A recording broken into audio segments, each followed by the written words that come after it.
जाहिल जिठानी। सुगंधा के 2 बेटे थे।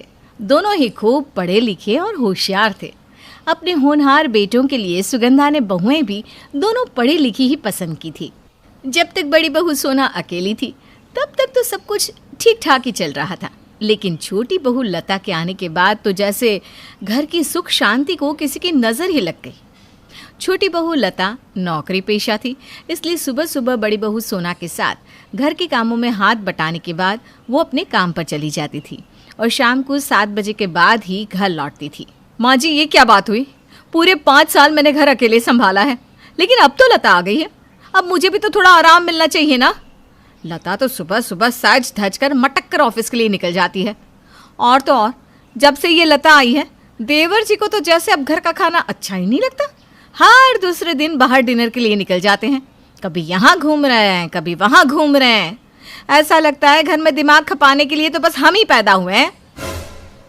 अरे बहू, तुम तो बिल्कुल गंवार औरतों वाली बात कर रही हो। ये क्या बात हुई भला? अब तुम बड़ी हो तो जिम्मेदारी तुम्हारे ऊपर ही ज़्यादा रहेगी ना।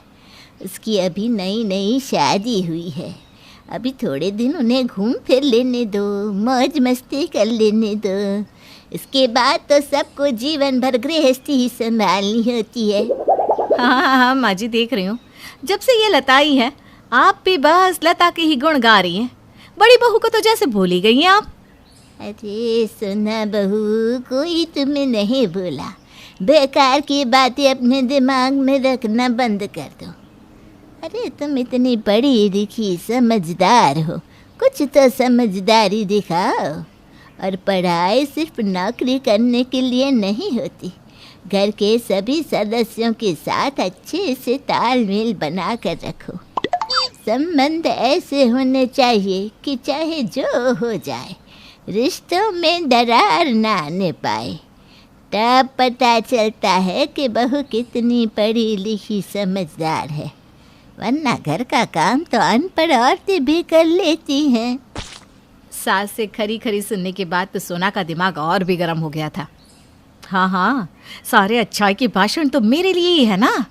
मैं तो अपनी पढ़ाई का इस्तेमाल घर में सबकी चाकरी करने के लिए करूं, और वो महारानी सुबह सुबह मुझे ठेंगा दिखाकर निकल जाए। मैं भी देखती हूँ मेरी प्यारी देवरानी और कितने दिन नौकरी कर पाती है। अगले ही दिन से सोना ने कमर कस ली थी। सुबह 5 बजते ही उसने जाकर लता का दरवाज़ा खटखटाना शुरू कर दिया। अरे भाभी, क्या बात है? इतनी सुबह सुबह आप मेरे कमरे का दरवाज़ा क्यों पीट रही है? हाँ, वो क्या है ना लता, आज मैंने सोचा कि रसोई की सफाई कर लेते हैं। चलो जल्दी से मिलकर काम निपटा लेते हैं, फिर तुम्हें ऑफिस भी तो जाना होता है ना। लेकिन भाभी, अभी तो सुबह के 5 बजे हैं और मुझे रात को काफ़ी देर तक लैपटॉप पर काम करना होता है। मैं इतनी जल्दी नहीं उठ सकती। सॉरी भाभी। देखो लता, इस तरह से तो घर चलने से रहा। अब तुम्हारी शादी हो गई है, घर के लिए भी तो तुम्हारी कुछ जिम्मेदारी है। सिर्फ नौकरी करने से तो घर नहीं चलेगा ना। तो चलो अब बहानेबाजी छोड़ो और जल्दी से तैयार होकर रसोई में आ जाओ। चलो चलो चलो। लता बेचारी मन महसूस कर उठकर रसोई में आ गई। अब तो सोना का यही रोज़ का काम हो गया। वो सुबह सुबह कभी 4 बजे तो कभी 5 बजे लता का दरवाज़ा पीटने लगती और उसके ऑफिस जाने से पहले ही सारे घर का काम करवाने लगती। अरे लता, ये क्या? तुमने आधे घंटे में पूरे घर में झाड़ू लगा दी? मैं लगाती हूँ तो 1 घंटे से भी ज़्यादा समय लगता है। ना तो तुम बेड के नीचे झाड़ू मारती हो और ना ही कभी सोफ़ा झाड़ती हो। तुम्हारे जाने के बाद ना मुझे फिर से सब करना पड़ता है। अब बताओ क्या फ़ायदा हुआ? अच्छा चलो, एक काम करो, तुम ना एक बार फिर से झाड़ू लगा लो और बाद में मैं पोछा लगा देती हूँ। भाभी, आप पूरा दिन घर में रहती हैं, आप 1 घंटे में झाड़ू लगाइए या 3 घंटे में, आपके पास समय की कमी तो है नहीं। अब मुझे ऑफिस भी तो जाना होता है। मैं पूरा दिन घर में बैठकर झाड़ू पोछा खींचती रहूँगी तो ऑफिस कैसे पहुँच पाऊँगी? हाय, ये क्या बात हुई? काम करना है तो ढंग से करो वरना मत करो। मुझ पर कोई एहसान तो नहीं कर रही हो? अरे बहू, क्या हो गया? क्यों सुबह सुबह शोर मचा रखा है दोनों ने? देखिए ना माँ जी, भाभी हर समय मुझसे काम को लेकर झगड़ा करती रहती हैं। अब अगर भाभी दिन भर में काम करती रहती हैं तो मैं भी तो ऑफिस में काम करने जाती हूँ। मैं क्या वहाँ पूरा दिन आराम करती हूँ? अरे सुना बहू, क्यों बात का बतंगड़ बना रही हो? सुबह शाम तो लता तुम्हारी काम में मदद करती है, फिर क्या समस्या है? हाँ हाँ माँ जी, अब तो आपको भी हर बात में मेरी गलती ही नजर आती है।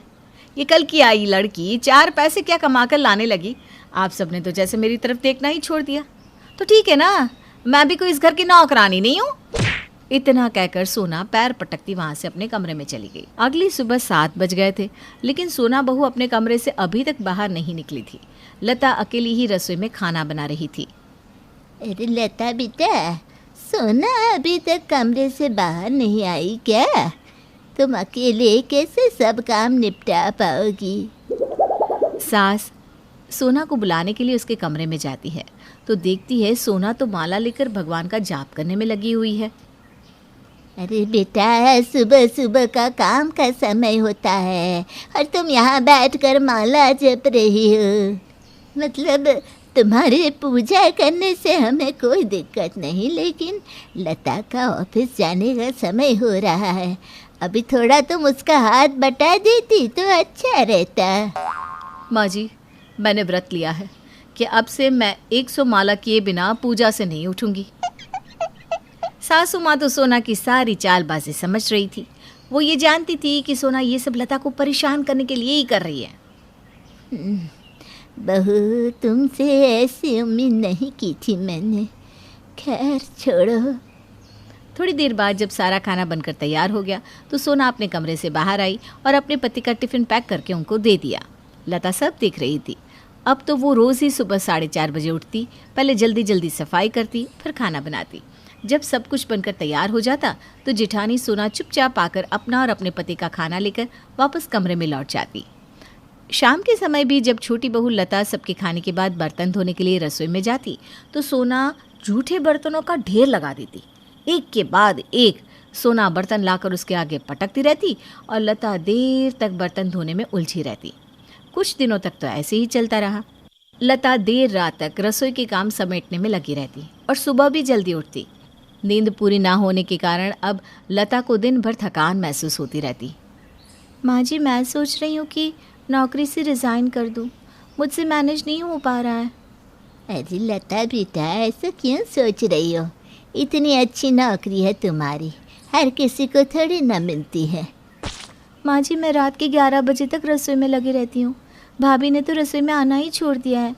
अकेले पूरे घर का काम करना और फिर उसके बाद ऑफिस जाना मुझसे नहीं हो पा रहा है। भाभी से कुछ कहो तो घर में झगड़े होते हैं। इससे तो अच्छा यही है कि मैं नौकरी छोड़ दूँ और घर संभालूँ। वही तो सोना बहू चाहती है कि तुम नौकरी छोड़कर घर में बैठ जाओ। तुम नौकरी नहीं छोड़ोगी। अब मैं सोना को समझाती हूँ। अगले दिन सुगंधा अपनी दोनों बहुओं को अपने पास बुलाती है। सोना, लता चाहती है कि वो जॉब छोड़कर अब घर पर रहे। तुम्हारा इस बारे में क्या ख्याल है? ये तो बहुत अच्छी बात है माँ जी। शादी के बाद घर गृहस्थी ही सबसे ज़रूरी होती है। अगर लता की जगह तुम्हारी अपनी बहन होती तो भी तुम यही कहती बड़ी बहू।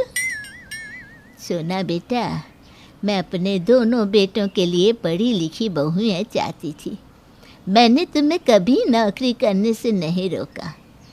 घर पर रहना तुम्हारा अपना फैसला था। जिस दिन लता शादी करके यहाँ आई, मैं देख रही हूँ तुम हर छोटी छोटी बात पर बखेड़ा खड़ा कर रही हो। ऐसी कोई बात नहीं है माँ जी, बल्कि जिस दिन से आपको कमाने वाली बहू मिली है ना, आपकी इस घरेलू बहू की कोई कीमत नहीं रही इस घर में।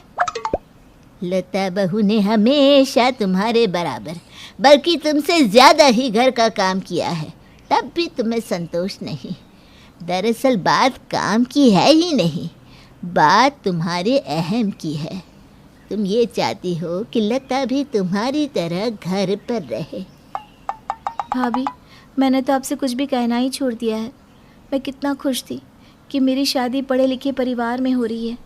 हम दोनों देवरानी जिठानी साथ में किटी ज्वाइन करेंगे, पार्लर जाएंगे, सोलो ट्रिप करेंगे। लेकिन मुझे क्या पता था आप पढ़ी लिखी अनपढ़ निकलेंगी। जिन बातों के लिए आप घर में कलेश करती हैं, कोई समझदार इंसान ऐसे सोच भी नहीं सकता।